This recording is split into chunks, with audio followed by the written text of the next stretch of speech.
je suis très inspiré par l'écoféminisme, une perspective qui met le lien entre différentes formes d'exploitation dans notre société, qui sont associées avec, disons, la société moderne.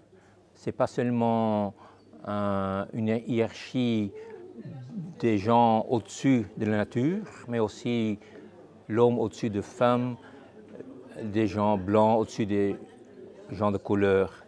Alors, qu'il faut réparer, d'abord, c'est les liens entre les gens et le lien entre l'homme et la nature.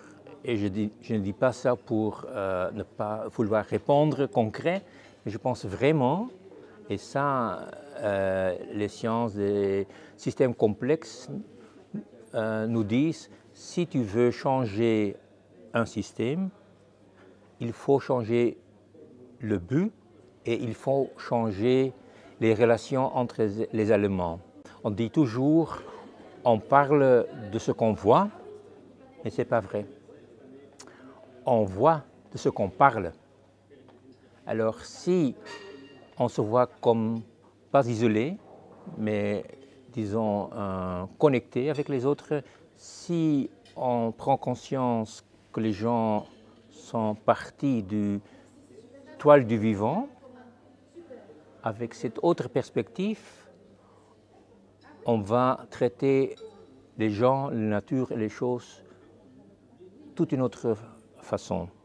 Et ça est aussi inclus dans la définition de care, de soins de Toronto, qui est utilisée beaucoup par les écoféministes. Care, c'est tout que nous faisons pour maintenir, réparer et soutenir le monde où tout le monde vit et peut avoir une bonne vie. Et ça, c'est pour moi le départ. Pas réparer les choses, réparer le lien entre les gens, entre nous, et le lien entre nous et la nature. Et moi, j'aime bien parler d'une vulnérabilité mutuelle. Si on détruit la nature, on détruit nous-mêmes.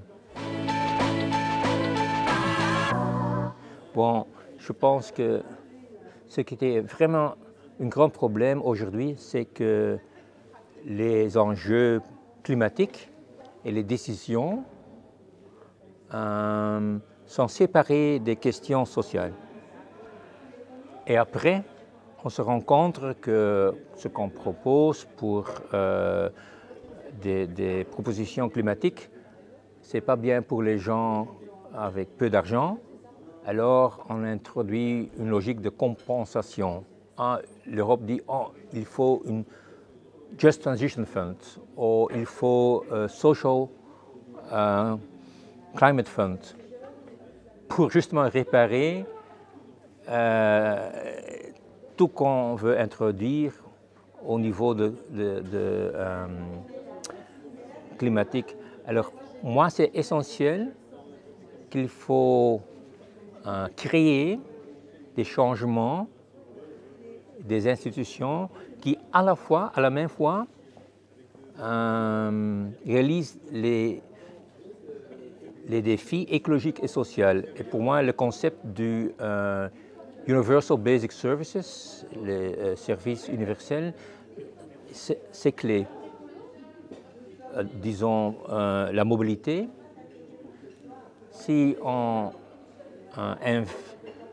fait des investissements dans le transport public, si on supporte des initiatives des gens pour partager leur voiture,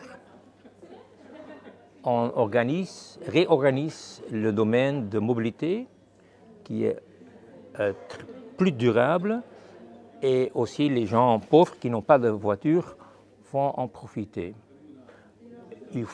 On peut faire le même au niveau de logement.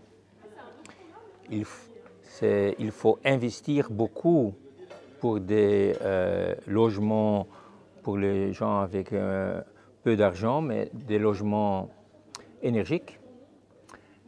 Et ça va bénéficier tout le monde parce que s'il y a assez des logements comme ça, le prix pour habiter va diminuer. Alors, pour moi, c'est clé. Il faut créer des services universels pour tout le monde. Et comme ça, on peut combiner les défis écologiques et sociaux. Si on voit l'histoire des très grands changements, le départ, c'est toujours la société civile.